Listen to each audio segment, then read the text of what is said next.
Sejam muito bem-vindos ao EAD Unifatece. O futuro já começou. Essa frase nunca foi tão verdadeira.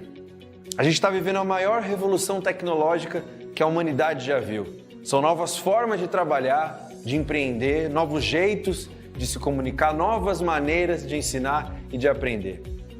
E você está de parabéns por fazer parte dessa revolução digital aqui no Centro Universitário Unifatece, uma instituição de ensino inovadora e acessível que está levando educação de qualidade para todo o Brasil.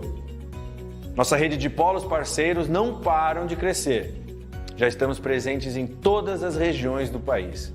Ofertamos mais de 200 cursos de graduação e pós-graduação nas modalidades EAD e semipresencial. Com metodologia flexível e inovadora, nossos cursos estão organizados em trilhas de aprendizagem que facilitam o desenvolvimento acadêmico dos alunos de forma intuitiva e dinâmica. Além disso, nossos estudantes têm suporte e acompanhamento pedagógico constantes com o melhor time de professores e tutores do Brasil. E para os cursos e disciplinas que necessitam de atividades práticas presenciais, a gente criou os megapolos que contam com uma infraestrutura inovadora, com laboratórios totalmente equipados e tutores especializados. Viu só? É por isso que a EAD Unifatece é nota máxima no MEC. Centro Universitário Unifatece, fazendo o seu futuro. Olá! Olá! Boa noite! Boa noite, alunos! Como vocês estão? Eu sou o tutor Lucas e hoje vou estar aqui acompanhando a aula com vocês. Eu vou estar aqui mediando, de forma que eu estarei tirando as dúvidas de vocês no chat, né? Enviando a lista de presença, voltando ao final da aula para fazer algum comentário aí, né? As coisas que forem mais perguntadas por vocês. Bom, enquanto o pessoal não está chegando aí, eu vou me apresentar. Sou o tutor Lucas, sou formado em Engenharia Elétrica e atuo, né, respondendo vocês, né, na TS, tirando dúvidas, né, na parte também pedagógica, arrumando questões, corrigindo textos, etc. Bom, vocês podem mandar as dúvidas no chat durante a aula, que eu vou estar respondendo vocês, ou voltando aí no final para comentar, beleza? Então, em breve eu vou passar a palavra ao professor. E lembrando, é importante que vocês assinem a lista de presença, ok? Então, ela vai aparecer mais ou menos no meio da aula, uns 15, 20 minutinhos aí.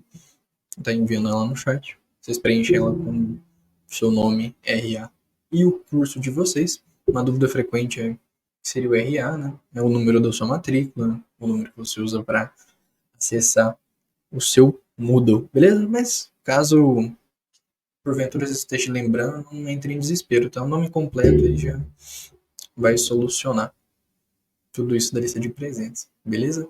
Então, agora eu vou passar a palavra ao professor e volto ao final da aula para conversar com vocês, beleza? Até! Olá, seja bem-vindo agora à revisão da nossa disciplina de cálculo. Nós vimos então em nossa disciplina, no primeiro módulo, nós vimos números e funções reais. Foi definir então o que é um número natural, vimos o que são os inteiros relativos, vimos quais são os números racionais, os números irracionais e finalizamos essa parte da disciplina mostrando que os números reais são a junção de todos esses conjuntos numéricos que a gente consegue então ter os números reais, tá bem? Algo que é importante que ficar claro é que os irracionais é um conjunto numérico e os racionais é um outro conjunto numérico. Eles não se entrelaçam, como pode ser visto aqui na figura. Ambos juntos nós temos a definição dos números reais. Em seguida, nós vimos a definição de função. Afinal de contas, a disciplina de cálculo fala o tempo inteiro de função. Então, o que é a função?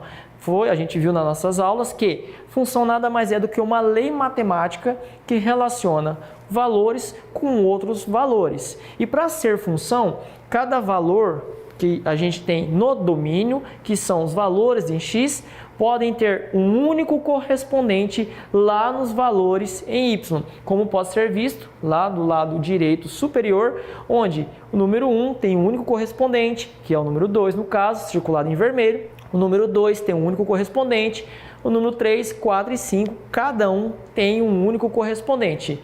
Então nós temos ali uma função definida, onde valores que saem do diagrama A têm valores correspondentes no diagrama B. E por que aqui na parte inferior esquerda não é uma função? Nós vimos na nossas aulas que quando nós temos valores que saem de x e resultam em dois valores, isso não é a definição formal de uma função, como acontece aqui com o número -1, onde ele resulta em -2 e 0, ou seja, resulta em dois valores, e isso não é uma função definida. Já o da direita, aqui embaixo, nós vemos que é sim uma função definida, afinal de contas, cada elemento em A resulta em um único elemento no diagrama B. Apesar de sobrar um aqui do lado B, isso não é problema para a definição de função, ok? Então, toda função nós temos essa nomenclatura matemática, y é igual a uma função x, onde x são os valores que nós escolhemos e y é o resultado proveniente dos valores de x.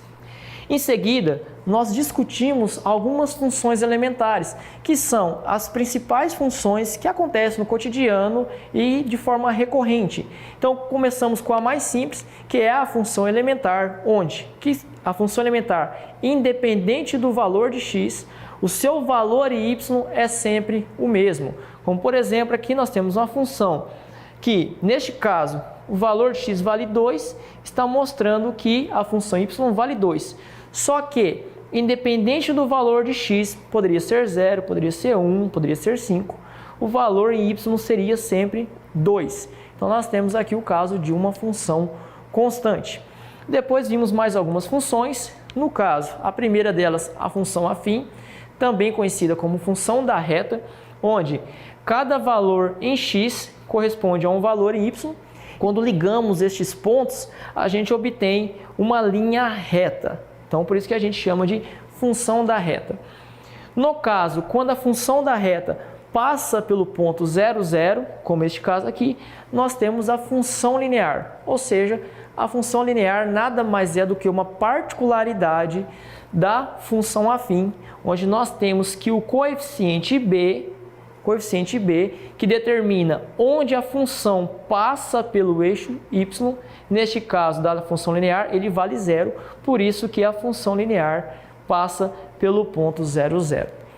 Depois comentamos um pouco sobre a função quadrática, onde para resolver funções quadráticas, encontrar os valores de x que satisfazem essa função, a gente utiliza o teorema de Bhaskara, utiliza o delta, e que lá em seu material está descrito como que a gente efetua esses cálculos, e temos alguns exemplos resolvidos em nosso material. Ela é bem importante porque ela descreve muita coisa do dia a dia, então essa curva vermelha em forma de parábola, ela é capaz de nos mostrar várias situações no nosso cotidiano. Verificamos um pouco sobre a função modular, que é a função que nos retorna sempre os valores positivos. Então, independente do valor de x, pode ser positivo ou negativo, o resultado da função, o y, sempre vai retornar valores positivos. Comentamos um pouco sobre a função exponencial, onde o a sempre são valores positivos, sempre valores maiores do que 0. E nós temos, quando o a é maior do que 1, a função exponencial vai sempre aumentar. Agora, quando o a fica entre 0 e 1, a função exponencial vai ser decrescente. Então nós temos essas duas situações para o caso de função exponencial. E vimos também a função logaritma, onde a situação é similar à anterior. O a é positivo, sempre, e quando o a é maior do que 0, nós vamos ter uma função logarítmica crescente. E quando o a fica entre 0 e 1, nós vamos ter uma função logarítmica decrescente.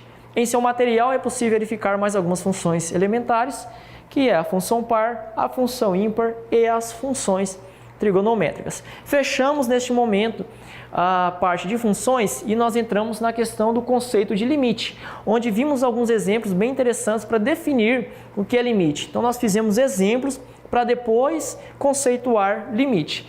Neste caso, pegamos esta função, simplificamos ela, resultando então em uma função linear, 3x mais 2, e fizemos aproximações com x cada vez mais próximo de 1 pela direita, ou seja, valores maiores que 1 se aproximando cada vez mais, e valores menores do que 1, que a gente fala também a aproximação pela esquerda, que são valores menores do que 1 se aproximando cada vez mais de 1. Elaboramos essa tabela e verificamos que quando x aproxima do valor 1, ou seja, tende ao valor 1, o resultado da função tende ao valor 5, se aproxima do valor 5.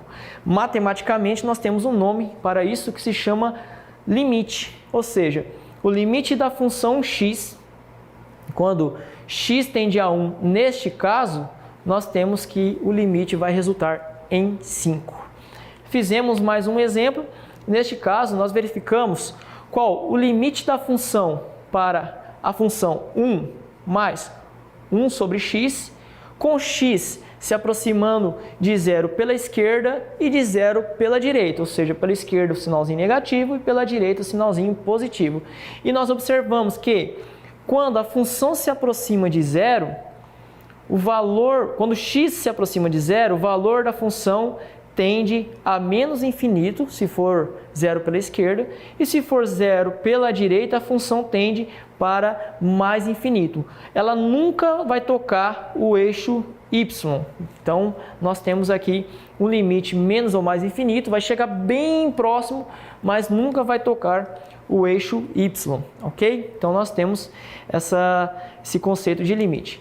Vimos depois sobre limites indeterminados, que são aqueles limites que, em um primeiro momento, em um primeiro cálculo, a gente chega em resultados como 0 dividido por 0, 0 elevado a 0, que são valores matematicamente impossíveis de se fazer o cálculo. Então a gente faz algumas manipulações matemáticas, vimos 4 maneiras durante o nosso curso, e a gente consegue aí sim chegar em um resultado. No caso, o exemplo que nós utilizamos foi esta função, que a princípio era uma equação de segundo grau por ter um termo elevado ao quadrado, mas como a gente faz a simplificação, ela se tornou uma equação linear.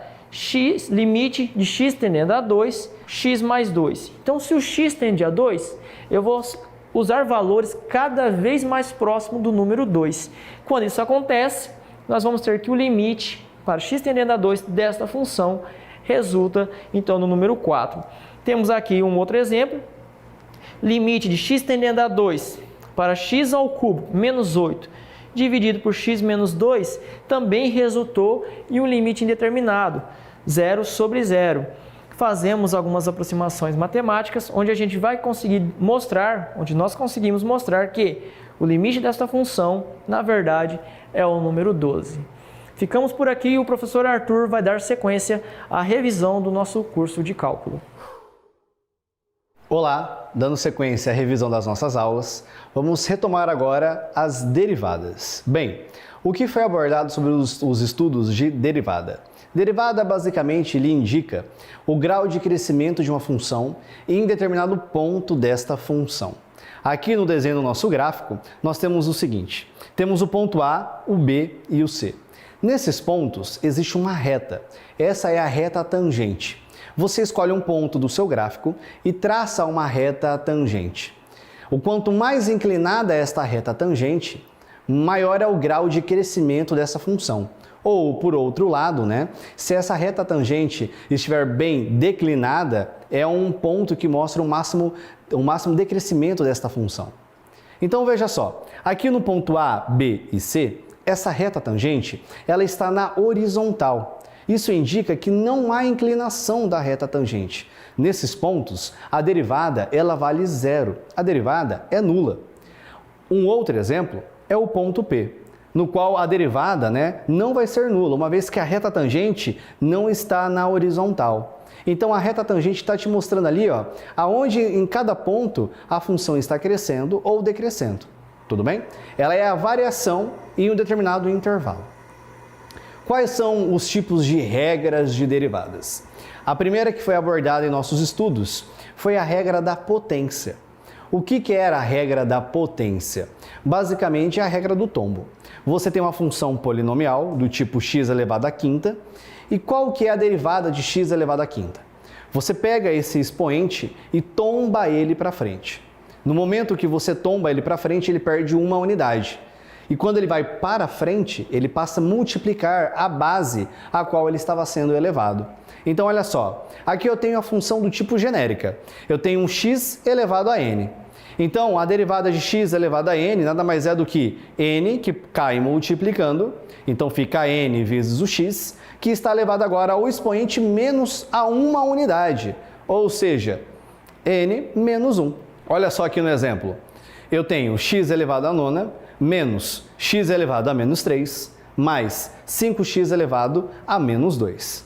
Veja só, a derivada de x elevado a nona é a mesma coisa que o 9 tomba para frente, passando a multiplicar, e uma vez que ele tomba, ele perde uma unidade. 9 menos 1 é igual a 8. Então nós temos 9x elevado à oitava. Agora, menos x elevado a menos 3. Preste muita atenção quando o expoente for negativo e também quando o termo da base for negativo.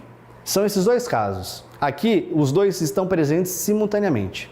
Primeiro, quando você deriva um expoente negativo, ele fica mais negativo ainda. Então, menos 3 com menos 1 fica menos 4, que é o que resulta aqui. Só que esse menos 3, quando ele tombou para frente, ele passa a multiplicar o sinal de menos, que estava na frente ali da sua base. Então aqui eu tenho menos 3, que multiplica menos x. Então fica positivo. 3x elevado a menos 4. Aqui agora, no terceiro termo, é 5x elevado a menos 2.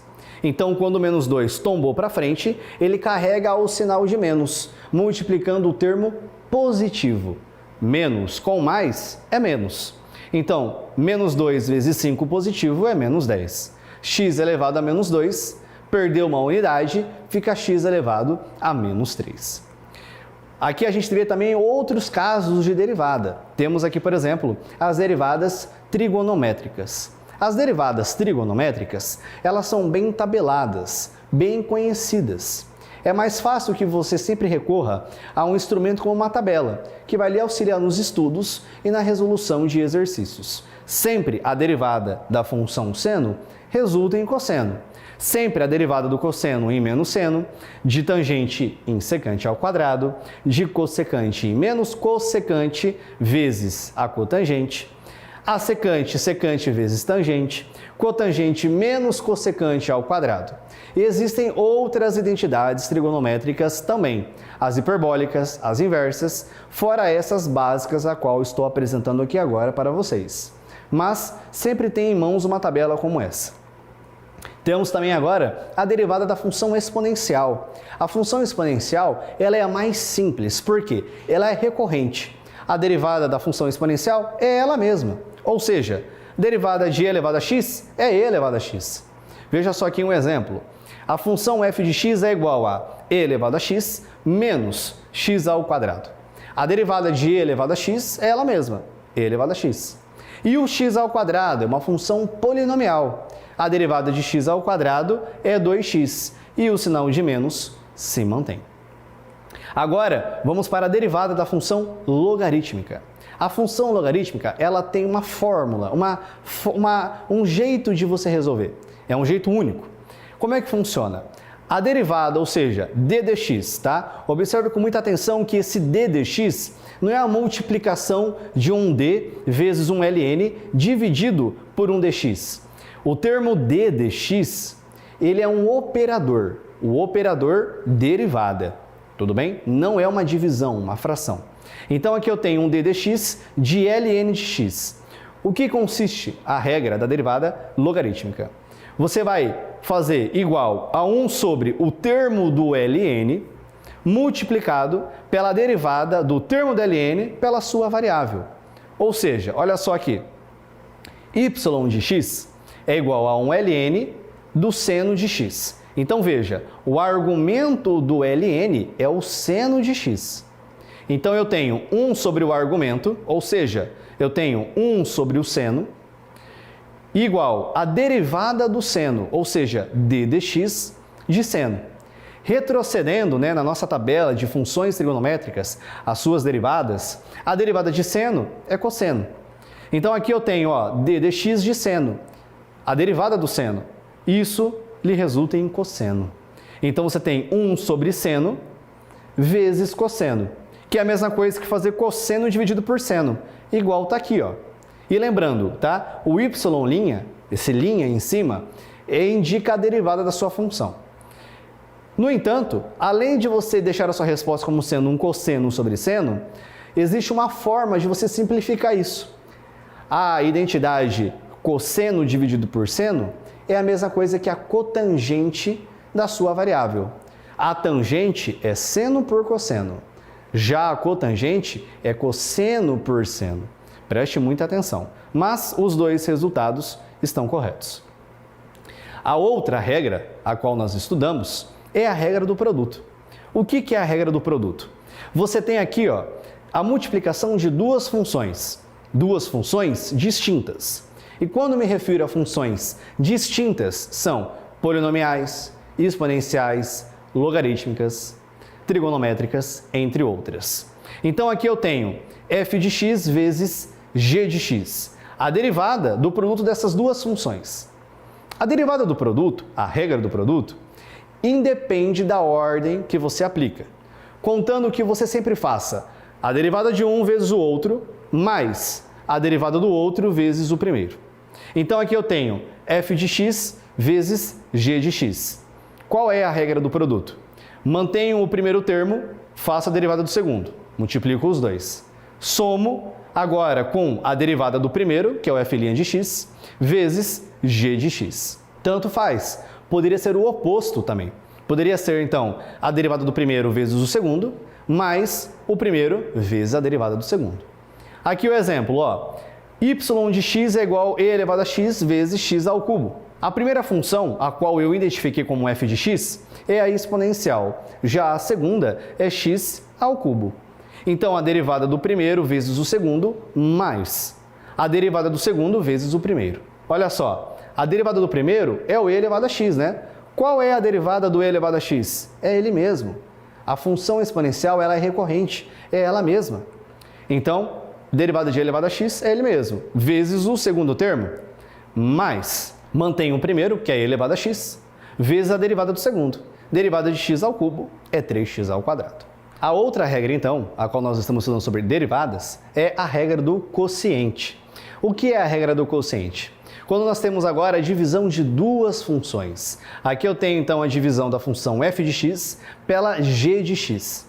Diferente do caso da regra do produto, a qual era indiferente você fazer a ordem das derivadas, aqui agora causa uma diferença muito grande. Vai resultar em algo errado. Ou seja, aqui agora você deve fazer sempre a derivada do numerador vezes o denominador menos o numerador vezes a derivada do denominador. Observe bem aqui a parte de cima dessa fração, o numerador dela. Se você fazer o oposto, ou seja, g' vezes f de x menos g vezes f' de x, estará errado o seu resultado. Deve ser necessariamente nesta ordem, tudo bem? Então aqui você tem a derivada do primeiro vezes o segundo, menos o primeiro vezes a derivada do segundo. Tudo isso dividido pelo termo do denominador elevado ao quadrado. Olha só aqui agora um exemplo. A gente tem x ao quadrado mais x menos 2, dividido por x ao cubo mais 6. O nosso numerador, x ao quadrado mais x menos 2, é o nosso termo f de x. Já o nosso denominador, o x ao cubo mais 6, é o g de x. Então, qual é a derivada do numerador, do f de x? Seguindo essa regra aqui, a regra do quociente. Derivada da parte de cima, 2x porque de x ao quadrado virou 2x, de x virou 1. e o menos 2 vai embora. Derivada de uma constante vale zero. Então, a derivada de f de x é 2x mais 1, vezes o termo de baixo, vezes o denominador. Menos, como está na regra do quociente. Agora, você mantém a sua função f de x, multiplica pela derivada do denominador, que é o de x ao cubo mais 6. A derivada de x ao cubo mais 6 é 3x ao quadrado. O 6 vai embora. A derivada de 6 é igual a zero. Então agora você vai realizar a distributiva, né? Você vai fazer 2x vezes x ao cubo, 2x mais 6, né? Executa toda a distributiva e simplifica o resultado. No final você vai obter menos x à quarta, menos 2x ao cubo, mais 6x ao quadrado, mais 12x, mais 6. Tudo isso dividido pelo denominador, que é x ao cubo mais 6, elevado ao quadrado. Olha só aqui agora, uma outra regra, a regra da cadeia. Do que consiste a regra da cadeia? Aqui eu tenho x ao cubo menos 1 elevado a 100. Imagine que você tenha que fazer 100 vezes multiplicando x ao cubo menos 1. Vai dar um termo extremamente grande, muito grande. Então você vai olhar essa função do outro ponto de vista, como se fosse uma função composta. Aqui você tem um termo elevado a um número. É uma função polinomial, só que seria uma função polinomial se fosse apenas x elevado a 100. A derivada de x elevado a 100 é 100 que multiplica x elevado a 99. Só que aqui agora eu não tenho apenas um x. Eu tenho x ao cubo menos 1 elevado a 100. Então eu vou realizar a derivada do termo de dentro, do argumento, e vou multiplicar pelo termo de fora, como se fossem duas funções. Então veja bem, derivada de x ao cubo menos 1 resulta em 3x ao quadrado. Derivada de x ao cubo é 3x ao quadrado, de menos 1 é zero, então não tem que colocar. Agora eu vou manter o argumento, que é x ao cubo menos 1, e vou derivar agora a parte de fora, que nada mais é do que o nosso expoente, é elevado a 100. Lembra, derivada de x elevado a 100 é 100 vezes x elevado a 99. Então eu vou tratar o argumento como sendo uma variável só, como se fosse a função polinomial. Então eu mantenho o argumento elevado a 99 vezes 100. Ou seja, basicamente é a derivada de dentro vezes a derivada de fora. Só que esse de fora você não altera o argumento, mantém ele constante. Então fica 3x ao quadrado vezes 100 é igual a 300x ao quadrado. E isso multiplica x ao cubo menos 1 elevado a 99. Agora, a gente vai entrar em uma outra parte do nosso curso de cálculo, né? Agora são as primitivas, que é o pé das integrais. O que é a primitiva de uma função?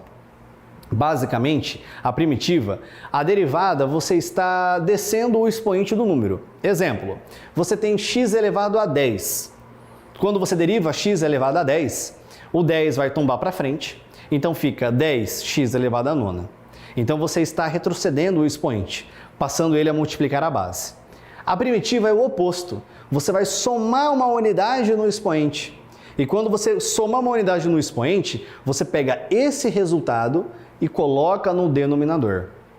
Tem que colocar esse resultado no denominador, senão vai estar errado. Olha só aqui o nosso exemplo da função genérica de derivada. X elevado a n. A derivada de x elevado a n é a mesma coisa que n vezes x elevado a n menos 1. Mas, aqui agora eu tenho um exemplo aplicável. X elevado ao cubo. A derivada de x elevado ao cubo é o expoente que tombou para frente. Então ficou 3x elevado a 2. Porque 3 menos 1 é igual a 2. Tudo bem? Agora, qual é a nossa primitiva? A primitiva, eu tenho uma função genérica, um x elevado a n. Então eu vou somar uma unidade. Então fica x elevado a n, se torna n mais 1. Só que eu pego este expoente e vou dividir agora todo esse nosso resultado. Então você tem x elevado a n mais 1 dividido por n mais 1. Olha aqui o exemplo. A mesma função, x ao cubo. O cubo vai ganhar uma unidade, 3 mais 1 é igual a 4. Então fica x elevado a quarta. Depois que eu fazer esse procedimento, eu vou para a segunda parte. Pego esse novo expoente e pego o mesmo valor e coloco no denominador. Por que que isso é necessário? Porque quando você for derivar essa função, o expoente, quando ele tomba para frente, ele cancela com o termo de baixo. O que significa derivar uma primitiva? Basicamente é o teorema fundamental do cálculo. A derivada e as integrais é como se fossem relações opostas. Ou seja, quando você vai saber que a sua primitiva ela está correta? Quando você derivar ela, deve voltar à sua função original. Veja só, o resultado da sua primitiva é x² dividido por 4, correto? A derivada de x² dividido por 4, quando o 4 tomba para frente, perde uma unidade, vira 3. O 4 que cai multiplicando simplifica com o 4 de baixo, resultando em 1. 1 vezes x ao cubo é x ao cubo. Por isso, é necessário o 4 embaixo. Se não tivesse esse 4 embaixo, ficaria derivada de x², seria 4x ao cubo, que não é a nossa função original. Por isso, deve ser dividido pelo expoente que ganha a unidade. Aqui eu tenho um outro exemplo de primitiva da função. Observe com atenção que aqui eu tenho um f duas linhas de x, ou seja, é uma função que foi derivada duas vezes. Para eu conseguir agora obter a função primitiva, se eu derivei duas vezes, eu tenho que integrar, eu tenho que retroceder duas vezes. Vamos fazer a primeira vez. A primitiva de 12x² é 4x ao cubo, né? O 2 ganha uma unidade, x² vira x ao cubo. Vou pegar agora todo esse termo, todo esse 12, e vou dividir por x ao cubo. 12 dividido por 3 é 4. Então fica 4x ao cubo. Para você ter certeza, apenas derive, né? Qual é a derivada de 4x ao cubo? Cai o 3, vira o 12. E sobra o 2 no expoente. Agora eu tenho 6x. Qual é a primitiva de 6x? Nada mais é do que 3x ao quadrado. E a primitiva de menos 4? Menos 4 está sozinho, é uma constante, é um número. Quando ele está sozinho, você está encontrando a sua primitiva, ou seja, a integral de uma constante é o mesmo que você multiplicar pela variável. Portanto, olha aqui, ó, menos 4, a primitiva é menos 4x. E sempre ao final de uma primitiva, ou, no caso, uma integral indefinida, a qual não possui limites de integração, deve sempre acompanhar no final do seu resultado a sua constante de integração. Aqui no caso é a letra C. É uma constante qualquer, está sempre acompanhando. Uma constante poderia ser qualquer número, mas nós não sabemos ao certo. É apenas uma constante. Só que aqui a gente está obtendo a função f' de x. Qual é o f? Integra de novo. Encontra de novo a sua primitiva. Então aqui você tem, ó, f' de x. Quem é o nosso f, né? A nossa função original? É a primitiva de 4x ao cubo, que é x². A primitiva de 3x ao quadrado, que é x ao cubo. A primitiva de menos 4x, menos 2x ao quadrado. A primitiva da nossa constante, que era a mesma coisa que o 4. Basta você multiplicar o x, a variável. Então, a primitiva do c, da constante, é c vezes x. É um cx. E para acompanhar, agora, o nosso resultado, você coloca mais uma constante de integração. Imagine que você esteja integrando um f 5 linhas, né? Uma derivada quinta da função. Ao final da sua quinta primitiva, da sua quinta integração, vai ter aqui, ó, 5 possíveis constantes, acompanhando as suas integrais. Tudo bem? Vamos aqui ver aqui, ó, uma tabela sobre as nossas primitivas básicas. Aqui a gente tem aqui, ó, um c vezes um f de x. Uma constante vezes uma função qualquer. Nada mais é do que uma constante vezes a sua primitiva. Eu tenho a soma de duas funções. Nada mais é do que a primitiva de cada função, somando uma com a outra. No terceiro caso, é um x elevado a n. A primitiva de x elevado a n é x elevado a n mais 1 dividido por n mais 1. A primitiva de 1 sobre x é o ln de x. É uma identidade muito importante. Então, 1 sobre x é o ln de x. Aqui eu tenho a função exponencial, 1e elevado a x. É ela mesma. Lembre-se, né? A derivada da função exponencial é ela mesma. Então, a sua primitiva deve ser ela mesma também. Então, e elevado a x resulta em e elevado a x. Cosseno de x. O que você deriva que resulta em cosseno de x? É o seno. A primitiva do cosseno é o seno. A primitiva do seno é o menos cosseno. Pense sempre, o que eu derivo que resulta naquele valor? Essa é a primitiva. Tudo bem? Agora, olha só. qual que é a ideia, a lógica da integral, né? A gente vai ter que estudar aqui, vai ter que aprender a calcular o que significa a integral de uma função. Veja só, imagine que você tem uma função dada pela curva abaixo. A ideia da integral é você aprender a calcular qual é a área abaixo da curva. Qual é o valor dessa área? Eu quero entender, né? Então, veja só, imagina que você tenha uma área que pode ser calculada como a área de um trapézio, de um triângulo, de um quadrado. Só que aqui agora não é uma figura geométrica bem conhecida, é apenas uma função qualquer. Então não tem uma relação pronta para ela. Riemann, há muitos anos atrás, definiu o seguinte: imagine que você coloque vários retângulos abaixo dessa curva e você vai cada vez mais colocando mais retângulos, só que mais finos, com o intuito de melhor aproximar todos esses retângulos abaixo da curva, como sendo a área total, perfeitinha, quase sem nenhuma aresta sobrando. Mais ou menos ficaria nesse desenho. Essa é a ideia da integral, é a somatória de todos esses retângulos. Desta forma, você chega na integral da função. É como se você estivesse calculando a sombra abaixo da curva, a área abaixo da curva. Ou seja, você pode ter agora uma curva, né, acima do eixo x ou abaixo. Quando está acima, a área abaixo da curva, né, ela é positiva. Por outro lado, quando essa curva está abaixo do eixo x, é uma área negativa, tá bem? Então aqui a gente tem uma área positiva, negativa e uma positiva de novo. Ou seja, entenda que a integral, ela é uma soma de todos esses pequenos retângulos que resulta na área total. A soma S, soma, começa com a letra S. Pega a letra S e estica ela, vira o símbolo de integral. É meio formal falar isso, mas é uma forma de você conseguir sempre estar lembrando que a integral é a soma desses retângulos. Então aqui você tem uma integral indefinida. Por que a integral ela é dita indefinida? Porque ela não tem os limites de integração. Não tem aqueles números que ficam embaixo e em cima, né? A integral indefinida de x ao quadrado é x ao cubo dividido por 3, mais a constante. Aqui eu tenho 10x à quarta mais 2. Então, a primitiva, a integral indefinida de 10x à quarta é 10x à quinta dividido por 5. O termo que está constante, eu vou manter ele. X à quarta ganha uma unidade, divide por esse novo expoente. X à quarta vira um x à quinta dividido por 5.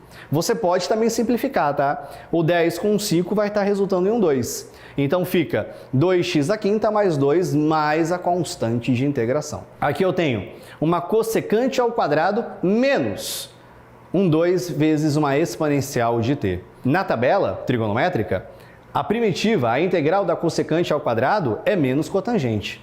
Já a da função exponencial é ela mesma, então fica menos 2e elevado a t, mais a constante de integração. Já as integrais definidas, olha só com muita atenção, ó. A integral indefinida não tem um limite de integração, a integral definida tem. Tem um ponto inicial e um ponto final. O que é esse ponto final e esse ponto inicial? É como se você estivesse olhando o seguinte, ó. Imagina aqui, ó, a nossa função, ela começa no ponto x igual a A e vai até o ponto x igual a B. Então você está limitando nesse intervalo e você quer saber a área dentro desse intervalo abaixo da curva.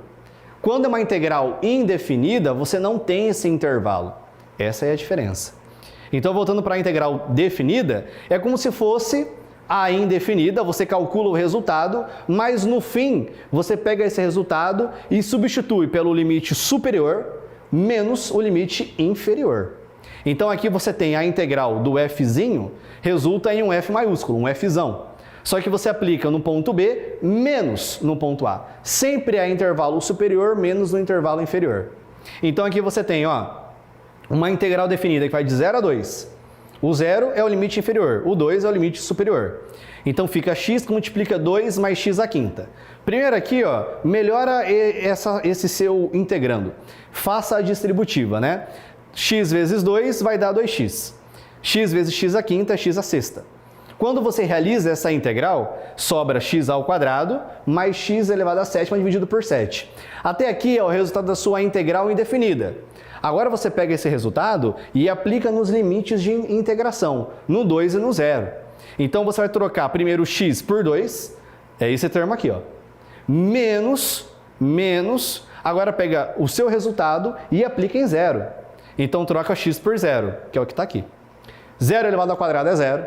0 a sétima é zero, dividido por 7 também é zero. Sobra só o primeiro carinha, que é 156 dividido por 7. Outra técnica de integração é a substituição por partes. Olha só como é que ela é muito importante. Aqui você tem um x vezes seno. Não tem uma forma muito simples de você conseguir resolver isso daí. Se for fazer apenas uma substituição, vai estar sempre recorrendo ao mesmo resultado. Então, como é que é a substituição por partes? É uma substituição dupla, a grosso modo falando.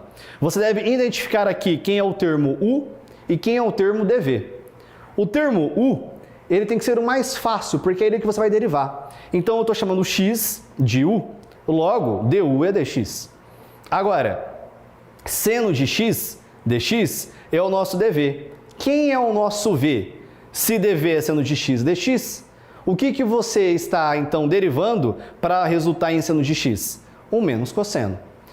Mas, nós estamos querendo aqui encontrar, né, o valor de du e v. Por que isso daí? Porque a forma básica da substituição por partes é que você reescreva a sua integral como sendo do tipo uv menos integral de v du. Então, por isso que você deve encontrar o u, du, v e dv. O u e o dv você vai observar na sua função que está sendo integrada. Quando você encontrou u, você deriva, acha o du. Agora, você depois identifica o dv, integra e acha o v. Aí você vai aplicar na fórmula genérica, u vezes v menos integral de v du.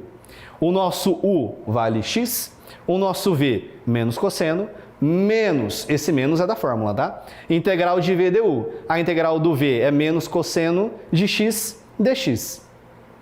Depois que você fazer aqui a distributiva, x vezes menos cosseno de x, menos x com cosseno x. Esse menos com menos dá mais a integral de cosseno de x. Integral de cosseno de x é seno de x, resultando em menos x cosseno de x mais seno de x mais a constante. Espero que vocês tenham entendido. Muito obrigado pela atenção de todos e aguardo vocês uma próxima oportunidade.